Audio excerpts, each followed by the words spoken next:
Okay, so this founder left a comment on one of my videos asking for marketing advice on her brand Crunchy Munch. So I decided I'm going to start offering these like little mini brand audits / marketing reviews. So if you're a founder or business owner and you want me to do like a little mini audit on your brand, just tag it below. And as I have time, I'll continue to do these. So let's get into Crunchy Munch. I took a deep dive on the Instagram, checked out your website and some of the TikTok videos, and this is just like my general feedback. Again, please know that if you were working with me on one-on-one, I'd have so much more information to provide you. This is just like a brief synopsis of what I'm thinking right now. So the first thing I would do is focus more on founder-centric content. They say the founder's the new influencer, and they are not lying. A really easy way to do this is start with more personal storytelling, and it may seem weird to market your brand and not be like showing videos or pictures of your product all the time and instead talking about your story, but creating a brand that extends beyond the boundaries of your business, I think will really help you out here. You can talk about more of the health reasons as to why you started, and I'd make sure to tailor it so it's digestible for people in a way that makes them identify maybe a similar feeling or situation they've had. For example, if they had to go gluten-free and you did too, you could talk about how this was like a solution to a situation you found yourself in, and they could potentially connect with that. I'd also start like just making recipes, and instead of, I saw that there's like curated like cooking show vibes ones, I would just do like really simple, like, hey, this is like my favorite salad to make, and you show people your favorite salad to make and you chopping up the different ingredients, and then you're like, this is also my favorite topping, and I happen to own the company, and talk a little bit about the company. But the majority of the video and the content isn't focused on the product, it's focused on like a value that you're providing or adding, and then it's almost just like a little subliminal marketing.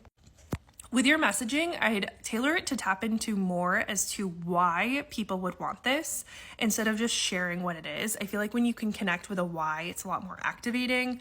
I'd also increase the size of your logo on the bag. When it comes to retail, you're really competing with other brands on the shelves, and I think that Crunchy Munch is such a good name. I would make sure it's larger so people can really identify the logo and spot the brand right away. Since you are working with quinoa, I would really lean into more of the superfood combo with different messaging and copy, whether it's on your site or on social. I feel like it's such a missed opportunity to lean into a conversation that a lot of people are interested by, like a food being a superfood.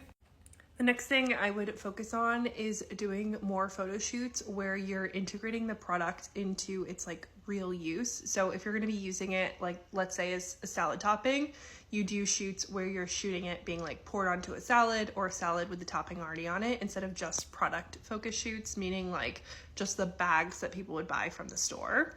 I also think it's easy for consumers to get confused, so don't be afraid when you're introducing this to people to focus on how it's like reinventing your salad toppings instead of saying it can be used on this thing and this thing and this thing. It's like knowing when to use messaging that's a little bit more simplified and when to expand into like using more complicated topics.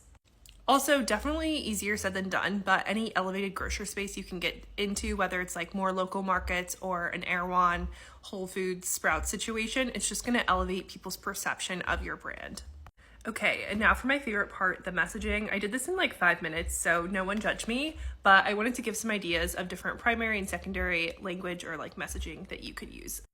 So a more conscious crunch, crunch without compromise, the complete crunch, superfood, super crunch, a more creative crouton. So for all these, I really like them because they're creating a sense of intrigue and almost like mystery, and it's almost like you're getting the customer excited and interested.